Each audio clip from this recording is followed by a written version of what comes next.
রাধে রাধে সবাইকে। আজকে ঘুম থেকে উঠেই আমি গোমাতার দর্শন করলাম, লগে তুমগড়ও করাইয়া দিলাম। কি ভালো লাগে না দেখতে, দেখো। আর এই দৃশ্যটা কিন্তু খুব সুন্দর, তার মধ্যে গোমাতা। তো এদিকে আমি স্নান করে কিন্তু আমার ঠাকুর পূজা দেওয়া কমপ্লিট। আর দিনটা যেহেতু সোমবার আসছিল, তো ভোলে বাবারও পূজা দেওয়া কমপ্লিট হয়ে গেছে। তো চলো আজকের এই ব্লগটা এখান থেকে স্টার্ট করলাম। আশা করি তোমার কাছে অবশ্যই ভালো লাগবে।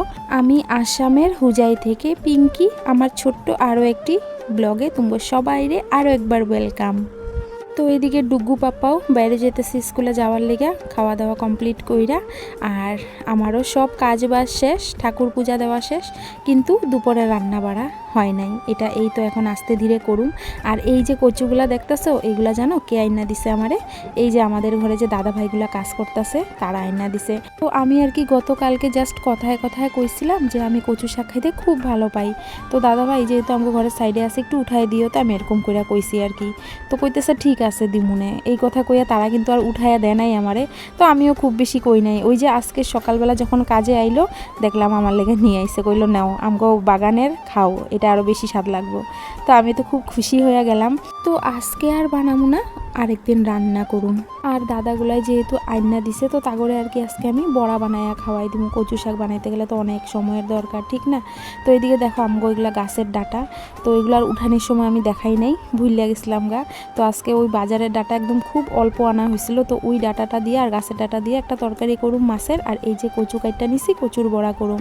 আর ডাইলটা এখন কমন হয়ে গেছে রোজ দিন, কারণ ওই দাদাগুলো আর কি ডাইল ছাড়া ভাতেই খাইতে পারে না। লাগে তুমি অন্য কোনো সবজি না দাও, ডাইল আর একটু ভাজি বা এক টুকরা যদি পেঁয়াজও কাইটটা দাও না, তারা যে পেট ভইরা ভাত খায়া লয়। তার লেগেই আর কি আমি রোজ দিনে ডাইল বানাইতেছি। প্রথমে তো জানো যখন কাজে নেওয়ার কথা হয়েছিল, তখন শুধু একদিনের লেগে কইয়া নেওয়া হয়েছে যে একদিন আঙ্গরে কোনো মতো কাজটা কমপ্লিট করে দিতে।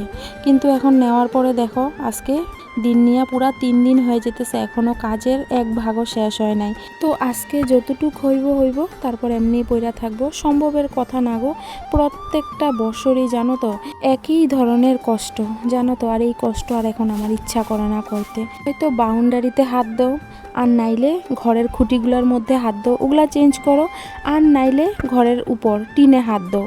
আর এগুলা করতে গেলে কত পরিমাণ যে নোংরা হয় বাড়ি ঘর দুয়ার, আর সব একা একা পরিষ্কার করি, মানে অসহ্য লাগা যায়। প্রত্যেক বছর ভালো লাগে কৌতো। তো আমার এই কষ্টের কপালটা জানি না ভগবানে কোন দিন ঘুরাইব, ভগবানই জানে। আমার বাউন্ডারিটা মোটামুটি কমপ্লিট হয়েছে। তো আজকে যতটুকু হইব অতটুকুই থাকবো আর কি। তো আজকের এই ভিডিওটা এই পর্যন্ত।